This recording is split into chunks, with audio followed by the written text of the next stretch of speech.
सोच रहा विक्टर मैंने कि मेरा राष्ट्र मतलब बताओ हमारी इटली पूरा हमारी इटली है। हमको पीता था जूता खाली पीता दे दिया, उतना इटली है मेरा है ना, पूरा पूरा मेरा होना चाहिए। इतनी सुख दे के आप सब अपन कब जाइए ऐसा जमीन फॉर्म में है, राष्ट्रवादी विचारधारा है और बनाया प्रधानमंत्री किसको, कौन काबू। अब देखिए कौन काबू के बारे में थोड़ा सा जानकारी है। कौन काबू कैसा था, ठीक ना। ये राजा राजा कौन था, विक्टर इमैनुएल। पहले राजा कौन था, चार्ल्स। कैसा विचारधारा, रूढ़िवादी, पुराने ख्याल का, पुराने सोच का था, नया कुछ नहीं चाहता था, कुछ भी नया नहीं चाहता था कि जो हमारा है। कौन कौन राजा था उसका, तो साडेरिया इडमान तो कुछ ही ना जाएगा जहाँ भागो के लिए जितना बड़े में खुश हो। तो नया राजा आया विक्टर इमैनुएल। और विक्टर इमैनुएल कैसा ख्याल था, राष्ट्रवादी विचार था, जवान था, यंग था, नया खून था। इन्होंने प्रधानमंत्री बनाया भी कौन काबू। हम बता रहे थे कि अभी दो तरह के व्यक्ति होते हैं, पता है ना जी। व्यक्ति कितने तरह के होते हैं, एक होता है आदर्शवादी और आदर्शवादी ना, आदर्श एक होता है आदर्शवादी, एक होता है।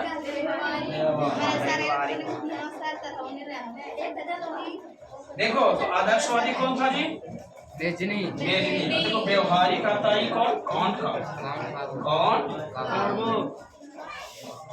अब देखो समझना कौन का होगा, थोड़ा सा कहानी समझ कैसा व्यक्ति है। ये जान गया कि व्यवहारिक माने क्या होता है। व्यवहारिक माने ये होता है कि देखता है कि अरे ये कहता था कौन का कि बिना विदेशी से मदद लिए हम इटली को एक नहीं कर सकते। जब तक हम मदद नहीं लेंगे विदेश से तब तक। लेकिन मेहदी क्या कहता था, नहीं विदेश से मदद लेना ही नहीं, लेने के पक्ष में नहीं था, लेकिन बोला नहीं बात बिना विदेश से मदद ले ले नहीं होगा। तो देखो ये वो कहानी सुनाते हैं यहाँ पे, एक एग्जाम्पल के तौर पे कि देखो क्या हुआ था। जैसे मान लिया किसी घर में कोई मैंने गांव में हो ना, तो गांव में एक बड़ा आदमी होता है, बड़ी नामी दामी आदमी होता है। ऐसा आदमी होता है गांव में कि उसका हर कोई बात मानता है, अगर वो धमका दिया तो धमक भी जाता है। धमक कौन समझे, जे कह दिया सही कहता है। तो ऐसी था कि गाँव में उसने आदमी का शादी था, कैसा आदमी जेकर मतलब जब जे कह दिया वो लोग मानता था, बात वैसे करता था, नहीं तो डर से या जैसे भी कर लेके करता था। तो कहा वो उसके घर में बेटी का शादी हो, ठीक है, किसके घर में, हाँ जितना मतलब फेमस आदमी था, गांव का फेमस आदमी था, उसके घर में बेटी का शादी था। तब काबुल के बारे में बताइए कैसा ख्याल का व्यक्ति था। तो देखो क्या होता है ना कि एगो गांव में आदमी था, तो गांव में आदमी था ना, उसका 50 बीघा जमीन, कितना 50 बीघा जमीन था। और क्या किया ना कि उसका पिताजी मर गया तो उसको गोतिया लोग 50 बीघा जमीन हथिया गया। तब तक उसका छोटा था। तो एक भाई वो बड़का भाई वो बड़ा होगा, उसका नाम रखा मेजनी। तो वो जाता था गोतिया कहे हमारे देवी के ना ये हमारी जमीन ना, और लाठी लेके जाता था, मार के भगा देते। तो तुरंत कलकत्ता कमाई चल जाते, मुंबई कमाई चल करो, फिर कमा के लो पैसा उसो हो कुटिया में करके कि ए हमारी जमीन और देवी की ना, ऐसे करके उसको लगे देता था। तो छोटका भाई बताई कहता था नहीं जमीन ऐसे देगा नहीं। तो कहा किया कि जो गौवा में जमीनवा था ना, जिस जहाँ उसका घर था, तो सदिया क्या है, एक बड़ी नामी आदमी है, बहुत बड़ा आदमी है, जिसका बात हर कोई मानता है, मतलब धमकी से माने या प्रेम से मानता है। तो कहा किया ना ऐसे छोटा भाई करके किया, इससे जमीन हमने के गोतिया के हाथ में गोतिया से छिनाएगा नहीं। तो क्या करते हैं, तो कहा किया कि शादी होता है तो देखो शादी जिस दिन रहता है बाराती आने वाला है, सुबह से काम धाम चालू हो जाता है। तो जाके बिना नौता है, आपको इतना गरीब है कोई नौतों ने दिया इसको, ये नौता नहीं त्यहाँ नहीं कुछ नहीं दिया, जाके काम कर रहा है, लगल है वैसा जगह काम कर रहा है कि हर बार मालिक के नजर पड़ रहा है।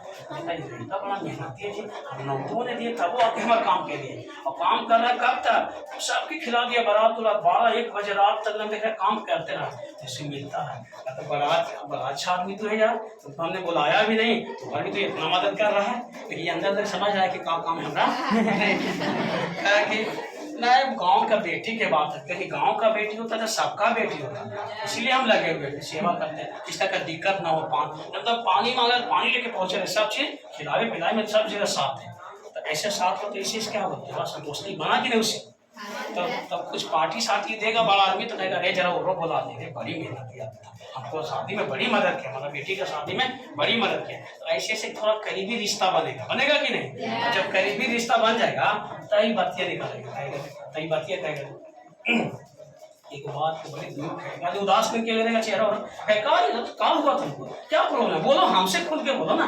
अरे हम तुम्हारा दोस्त है, ये है, मैंने समझ रहा है। तो कह रहा है कुछ देखिए ना हुजूर, हमारा 50 बीघा जमीन है और सब हमारा गोतिया कब्जा कर दिया। हम छोटा थे, पिताजी नहीं रहे, बोला कि सुनिए ना, आपको हम 10 बीघा जमीन दे देंगे, 50 हथियार लीजिए ना, तो फिर हम 40 रख देंगे, 10 आपको दे देंगे।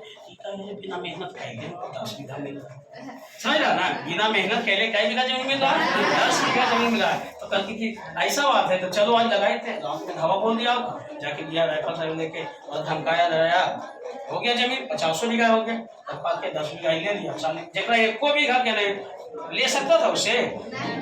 तो समझ रहे कूटनीति मैंने कैसे होता है, कूटनीति के परिभाषा बता रहे थे। तो ऐसने में से ये है, देखो कौन का देखिए कैसे करेगा, कहाँ पे मारेगा, ये वाला कहानियां ट्विस्ट करेंगे, देखना ध्यान दो कि कहाँ पे। तो पता चला कि मेजनी तो भाग गया इटली छोड़ के, द्वितीय बार चांस लगाया बेचारा, लेकिन नहीं, जैसे वो आया था पैसा वैसा हो जाए तो जाके गिरा ले मारा, फिर कमेगा, फिर कमा क्या वाला, फिर समझ गया ना। तो ऐसे में से कौन था, मेजनी। अब आया कौन काबुल के बारे, कौन काबुल देखो क्या कर रहा है। तो देखो राजा कौन नया बना, विक्टर इमैनुअल, और बड़ा राजा राष्ट्रवादी है। तो राष्ट्रवादी है तो देखा केकरा में ताकत है, कौन उतना मैंने कूटनीतिज्ञ है, कौन उतना चालाक है जो हमारा इटली को एक करेगा। तो इसको ढूंढने पे मिला काउंट काबुल, जिसको बनाया क्या, प्रधानमंत्री। ये राष्ट्रवादी भी चालक है, कैसा है, राष्ट्रवादी। तो दोनों का मेल कर गया कि नहीं, दोनों राष्ट्रवादी है।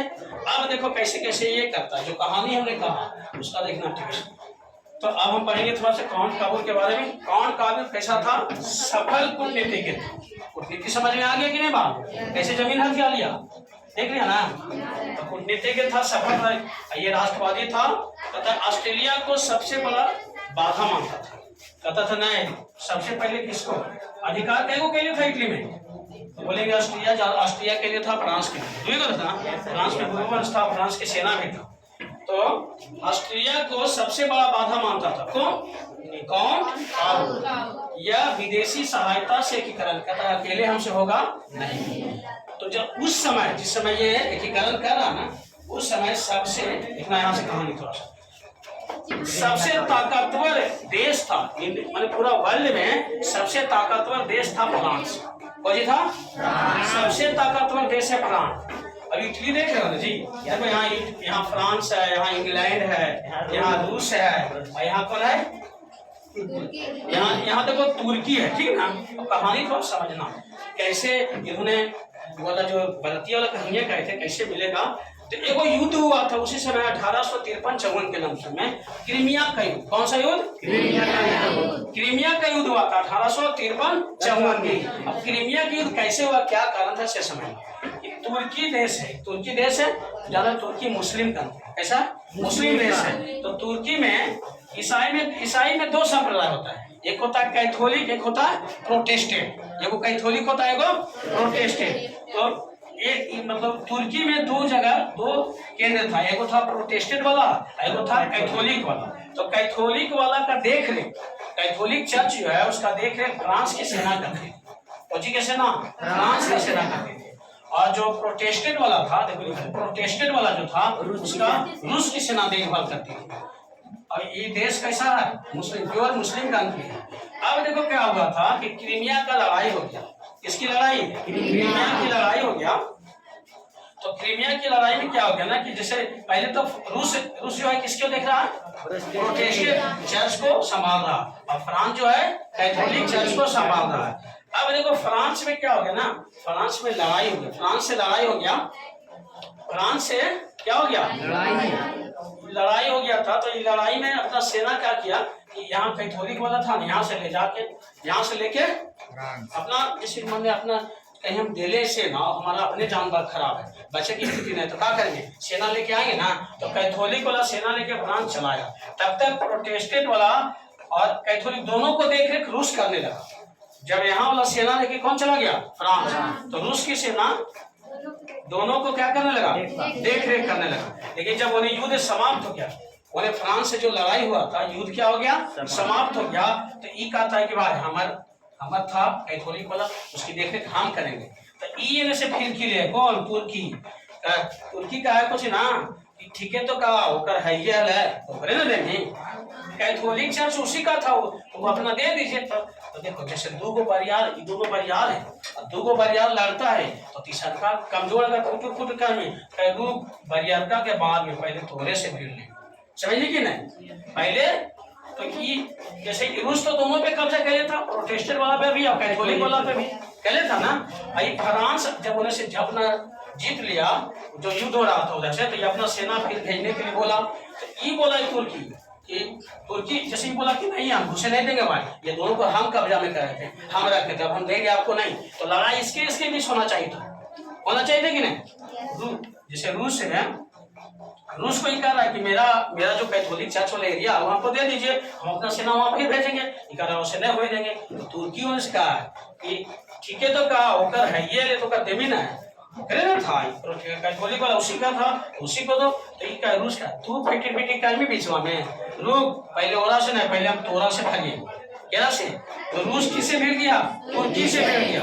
और रूस जब तुर्की से भिड़ गया तब फ्रांस देने से बोला था कि तब फ्रांस से साथ देगा क्या, तुर्की के देगा कि नहीं, फ्रांस देगा कि नहीं तुर्की के साथ। अब क्या हुआ कि इन्हें लड़ाई हुआ, तुर्की का हुआ, तुर्की को फ्रांस तुर्की को साथ देने लगा। अब देखिए यहाँ यहाँ कौन है चांस है, इटली के राजा कौन है, विक्टर इमैनुअल राजा कौन है, यही इटली जुटा वाला देश है। यहाँ के राजा कौन है, विक्टर इमैनुअल। प्रधानमंत्री कौन है, कौन का बड़ा कूटनीतिज्ञ है, सफल कूटनीतिज्ञ है। अब देखिए फ्रांस गया है लड़ने के तरह से, तुर्की से नहीं कहीं रूस से लड़ाई हो रहा है। एक तरह से लड़ाई हुआ था शुरू क्या से होना चाहिए था, दोनों में, रूस और फ्रांस में, लेकिन हो रहा है किसे, तुर्की से। जब ये तुर्की को मारे गया कहते बचाओ, वो हमारे से बोले तो हम इधर मदद करेंगे, तो फ्रांस जाके तुर्की को किया मदद। तो ये लड़ाई होने लगा, और रूस भी बड़ा देश है और फ्रांस भी बड़ा देश है ना, और दोनों में लड़ाई होने, तो कौन का वो देखिए का बिना पूछले मातले 50,000 सेना भेज दिया फ्रांस। कहे नहीं जाना, लेकिन फ्रांस सबसे मजबूत देश है, यही मौका है भारतीय वाला बतिया। ये बिना कहले पूछले 50,000 सेना भेज दिया। कौन का, वो कहाँ, फ्रांस में। और सेना के राजा का इस सेना करने से बोला हम एगो लेटर भेज दिया सर कि हम आपका फाइन है, ठीक है, फ्रांस का हम फाइन है, हम आपको फाइन है इसलिए, देखिए लड़ा हुआ तो हमारा सेना कहीं बैठा लगा, जाओ भेज दिए 50। बाप रे, इसलिए कि तो मित्र कहा जाता है जो संकट में काम आवे, ऐसे ना सच्चा मित्र होता है जी, जो संकट में काम आवे। अभी तो मियाज पूरा खुश है, अब इतना सेना एक चल गया इसका, तो क्या होगा, रूस को क्या कर दिया, रूस को हरा दिया। अब देखो कहानी स्टार्ट होगा, रूस को हरा दिया ना।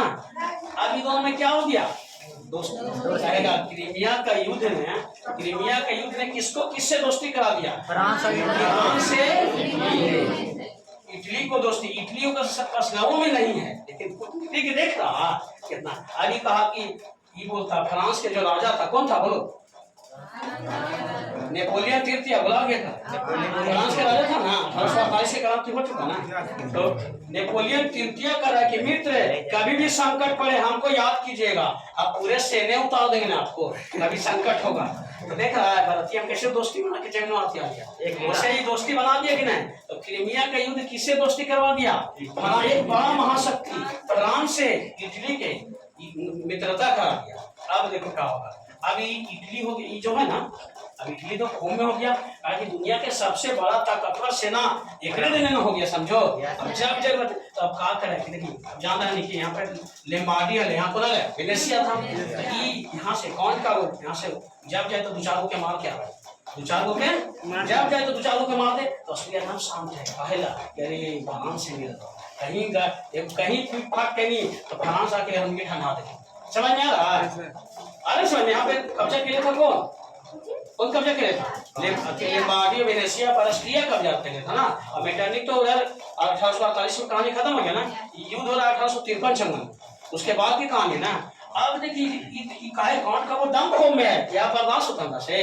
अब हमारे पास दुनिया के सबसे बड़ा ताकतवर के सेना हमारे हैंड में। अब देखिए कितना चालाकी था, कैसे चालाकी से उसको कोट लिया, देखा नहीं इतना पहले पूछले सैनिक भेज के काम अब कहूँगा जब मन करे तब जा 2-4 सेना मार के चला गए। कौन का इसका पार्टी हो कितना दिन बर्दाश्त करता, कोई नहीं कहता। एक दिन युद्ध हो ये गया ऑस्ट्रिया में और कहाँ ऑस्ट्रेलिया में से और इटली से युद्ध हो गया। अब युद्ध हो गया तो फ्रांस यहाँ से मित्र है संकट में है, हाँ टेंशन नहीं लो हम पूरे सेना उतार दिया। फ्रांस पे जितना सेना था सभी उतार दी, कहाँ इटली में। अब ये तो डर से बाप रे पूरा इटली की सेना मजबूत है सेना। अब ये कहा किया कि इटली लॉम्बार्डी और वेनेशिया दोनों पे अधिकार कर दिया और अधिकार करके आगे बढ़ा जाए। तो फ्रांस सोचता है कि हम तो तनी मनी मदद करे गए थे, ये तो लगा पूरे कर लिया हमने से तभी कहा कि कहीं ऐसा न कि मजबूत हो गया हाँ विरोध ने कुछ नहीं कहा किया अपना सेना को बुला लिया। अब यहाँ पे था कौन ऑस्ट्रिया था ना, तो ऑस्ट्रिया कह रहा है कि हमसे आपके का दुश्मनी था से आप इतने मैंने सेना भेजी तो हमको हरवा देंगे। तो दोनों देश से देख रहा है इधर से डर गया कहा ये तो पूरा कौम में हमसे तनी मनी मदद करते हैं, अगर सबने बिगवे जमीन वाली लेते समझेंगे तो वेनेशिया ने दोनों पे अधिकार कर लिया। तो जो फ्रांस के राजा था नेपोलियन तृतीय, उन्होंने अपनी सेना को क्या किया वापस बुला लिया कि नहीं देखो वो जीतने नहीं अमेरिका वाला जीत गया, जहाँ पर ऑस्ट्रिया कब्जा था। अब एक बैठक किया बुलाया इसको भी अकाउंट का देखो लड़ाई झगड़ा ज्यादा नहीं। अभी ये दोनों कब्जा पहले था तो दो था वेनेशिया और लॉम्बार्डी और वेनेशिया था ना, तो लॉम्बार्डी वेनेशिया दोनों था। तो अब क्या करेगा तो लॉम्बार्डी और वेनेशिया दोनों था ना जी, तो एगो दे दिया किसको देखो दूगो था, एगो जीत लेवे किया तुम तो एगो ले लो एगो दे दो। तो देखो पूछेगा कि क्रीमिया का लड़ाई किसके बीच हुआ था, तो तुर्की और रूस के बीच। खाली बोले में पीछे से बोले में लड़ाई हो गया, जोड़का पहले मारता ना, तो लड़ाई हो गया तुर्की और रूस के बीच। अब क्या हुआ इसको मदद करने आया फ्रांस की मदद कौन कर दिया इटली वाला समझिए ना। तो लिखा है क्रीमिया के युद्ध ने नेपोलियन से कौन काबू की दोस्ती करा दिया। यही युद्ध नहीं होता दोस्ती होता। और ये तो चाह रहा था कौन काबू कि हमको विदेशी सहायता मिल जाएगा तो इटली को क्या कर लेंगे एक कर लेंगे। कहते काबू ने अपने कूटनीति के बल पर इटली की समस्या को पूरा यूरोप की समस्या बना दिया। ये था कि क्या समस्या केवल इटली का था, लेकिन ऐसा कर दिया कि पूरा यूरोप का समस्या बन गया। अरे समझ में अब देखो तो अभी इटली दो में कब्जा था, सार्डिनिया पिडमॉन्ट गोवा मिल गया उसको। तो अब देखना कि वहां तक तो मदद किया वहां तक काम हो गया। अब होता ऑस्ट्रिया पिडमॉन्ट युद्ध, ऑस्ट्रिया और पिडमॉन्ट में युद्ध हुआ। ऑस्ट्रेलिया पिडमॉन्ट जो कहानी हम कहे थे अभी वाला है, ऑस्ट्रेलिया वर्सेस पिडमॉन्ट हुआ। पिडमॉन्ट में कौन का इटली का ना जगह पिडमॉन्ट, ऑस्ट्रिया का तो समझ रहा है ऑस्ट्रिया देश। तो फ्रांस के सहयोग से काबुल किसको जीत गया काबुल पिडमॉन्ट, ये दोनों हुआ ना, तो पिडमॉन्ट को जीत लिया है ना। ऑस्ट्रिया हार गया पिडमॉन्ट जीत गया, ये हार गया ना। इसका दो को था लॉम्बार्डी और वेनेशिया पे अधिकार था, एक को ले ले भाई। तो कहता है कि लॉम्बार्डी और वेनेशिया पर अधिकार किसका हो गया कौन काबुल का होगा। जैसे फ्रांस जो पूछता है कि ऑस्ट्रिया वियना युद्ध कब हुआ था 1859। तो युद्ध में क्या हुआ था कि फ्रांस बार बार अटैक कर रहा था किस पे फ्रांस नहीं ये जो इटली पे कौन का बार बार हमला कर रहा था किस पे ऑस्ट्रिया पे। ऑस्ट्रिया बेचारा चुप था, काहे कि जाने थे कि उन्हें से दोस्ती हो गई है, अब हम फ्रांस से दोस्ती अब चुपे रहे फायदा। तो चुप रहा भाई देखा यही लगा तंग करते थे, भिड़ गया। तो कब भिड़ गया 1859 में। और दोस्ती कब हुआ 54 क्रीमिया के युद्ध में दोस्ती हुआ। और 1859 में क्या हो गया ऑस्ट्रिया पिडमॉन्ट के बीच में युद्ध हो गया। पूरे फ्रांस अपना सेना पूरे उतार दिया। तो क्या हो गया ऑस्ट्रिया हार गया पिडमॉन्ट जीत गया। और जब ऑस्ट्रिया हार गया तो इटली में दो जगह कब्जा था, तो लॉम्बार्डी पर एगो वेनेशिया, दोनों किसका हो गया इटली का हो गया। अब इटली के राष्ट्रवाद से नेपोलियन तृतीय डर गया। सोचो उतना बड़ा शक्ति कहा बाप रे तनी मनी मदद करे चले थे, ये तो पूरे हड़प लेगा लगता है। तो कई बार याद हो गया तो पड़ोसी से सबके डर लगा है, पड़ोसी मजबूत हो जाए तो सबके डर लगता है कि नहीं। तो इधर आ रहा है इटली के राष्ट्रवाद से नेपोलियन तृतीय क्या हो गया, डर गया, और नेपोलियन तृतीय अपनी सेना को वापस बुला लिया। वो संधि करवाया किसके किसके लिए, तो ऑस्ट्रिया और पिडमॉन्ट बोल रहे हैं। मतलब पिडमॉन्ट के मतलब कौन का, पिडमॉन्ट के मतलब पिडमॉन्ट तो जगह है और कब्जा किसका, इटली का जगह है, तो कौन कब्र वहाँ है। जब लिख रहे हैं कि ऑस्ट्रिया और पिडमॉन्ट, ऑस्ट्रिया तो देश हो गया जो कब्जा करने था कहाँ, लंबार्डी और वेनेसिया पर, और पिडमॉन्ट हो गया जो पिडमॉन्ट पर पहले से अधिकार था। अब देखो शर्त क्या रखे, वो संधि बनाए तो शर्त रखा कि देखो भाई लंबार्डी हम पिडमॉन्ट के देंगे, मतलब कौन खबर को बोला कि लंबार्डी आप रख लीजिए, लेकिन वेनेसिया इसको दे दीजिए ऑस्ट्रिया को। काहे बोला, इसलिए बोल दिया कि जैसे भाई न तो ये ऑस्ट्रिया से फ्रांस के दुश्मनी था, न फ्रांस के ऑस्ट्रिया से पहले दुश्मनी था, ये देख रहा था, लेकिन इधर नहीं था। सब बोला कि देखो दोनों जीत लिया, चलो ठीक है, लेकिन तुम एगो रख लो, लंबार्डी रख लो। कौन खबर को बोला क्या कि लंबार्डी रख लो, अब वेनेसिया क्या करो। अब देखो संधि का नेतृत्व कर रहा था कौन, नेपोलियन। संधि का जो संधि किया ऑस्ट्रिया पिडमॉन्ट का जो संधि हुआ था उसका कंट्रोल कौन कर रहा था, नेपोलियन तृतीय। अपने क्या बोला था ना, तो कहता है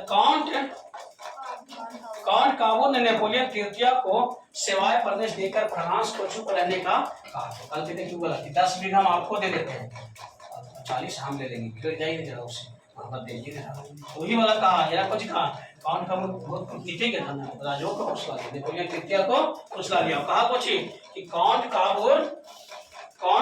काबू ने नेपोलियन तृतीय को सेवाय प्रदेश, इटली का एक जगह है सेवाय प्रदेश, तो हम आपको दे देते हैं, आप खाली दे देने का लोभ देना, लिखा कुछ सेवाय प्रदेश देने का लोभ देकर फ्रांस को कहा आप चुप रहिएगा और कुछ आप नहीं कहिएगा, आप बोल दीजिएगा तो दिक्कत हो जाएगा, समझ गया ना।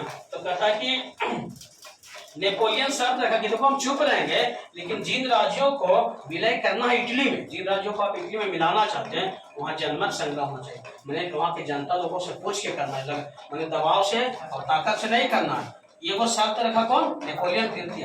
तो इस शर्त के तहत से 3 गो था ना, बर्मा, मोडेना और बर्मा, मोडेना और अस्कर।